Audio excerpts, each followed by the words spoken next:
Oftentimes, as storytellers, we can find ourselves at a sort of crossroads. We come to a decision that ultimately rides on the desire we have as artists to produce the art we want to make and producing what we know our audience will love. In the film The Half of It, filmmaker Alice Wu decided she wasn't going to make that choice, but rather she was going to create a film that both fulfilled her creative desires and also rode the highs and lows of a mainstream high school movie. The first thing I'm going to mention is that this story has been told before. Someone with a crush on a hot girl in school suddenly helps someone else date her.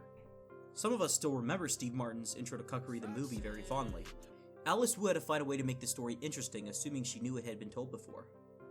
To make the story interesting, she turned Steve Martin into a teenaged Asian American girl named Ellie Chu. Rather than make the film what we expected from the trailer, a mediocre, surface-level Netflix teen romance, she delivered a coming-of-age film that, despite the specificity and uniqueness of the characters' backgrounds, gives us a relatable and sometimes bittersweet story that puts a mirror in front of our childhood insecurities. To make the story compelling, Wu made sure that the characters fit into the film's theme of duality.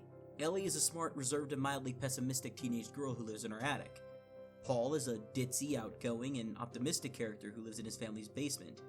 Aster is a pretty, popular, and by-the-book pastor's daughter, but in the same movie, we also see her being an insecure, isolationist, and unique sapphic seductress. You cannot tell me that Aster didn't know what she was doing to my girl Ellie in that hot spring scene. If we wanted to find substance in this film, we'd basically be shooting fish in a barrel. I believe that this movie's purpose was to highlight how real relationships work. If this were a lesser movie, there would have been a bunch of sex scenes, dumb jokes, and just hot people being hot. But instead, this movie forgoes that. Maybe high schoolers would like to fantasize that they could be late at any moment, and they'd probably like to watch that movie, but this is a high school movie made for adults.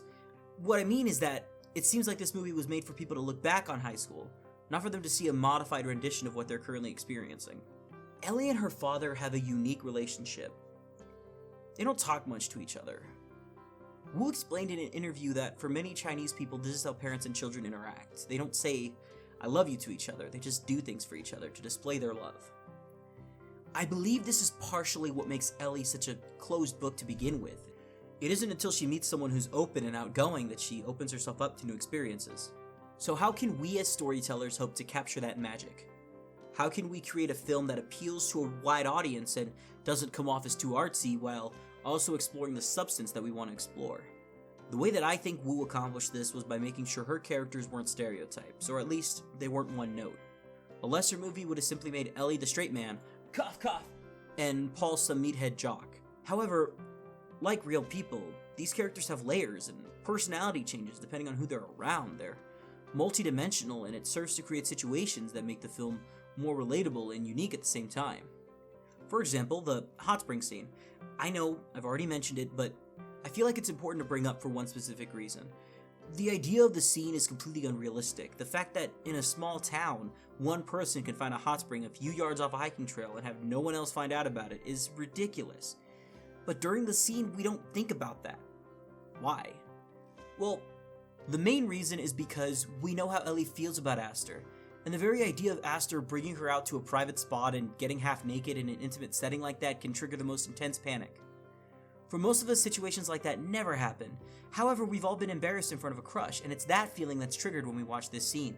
And even though the situation is unique to a character in a movie who gets to have everything work out for her, this scene manages to expertly intensify our own emotions from our own life so that we can empathize with Ellie.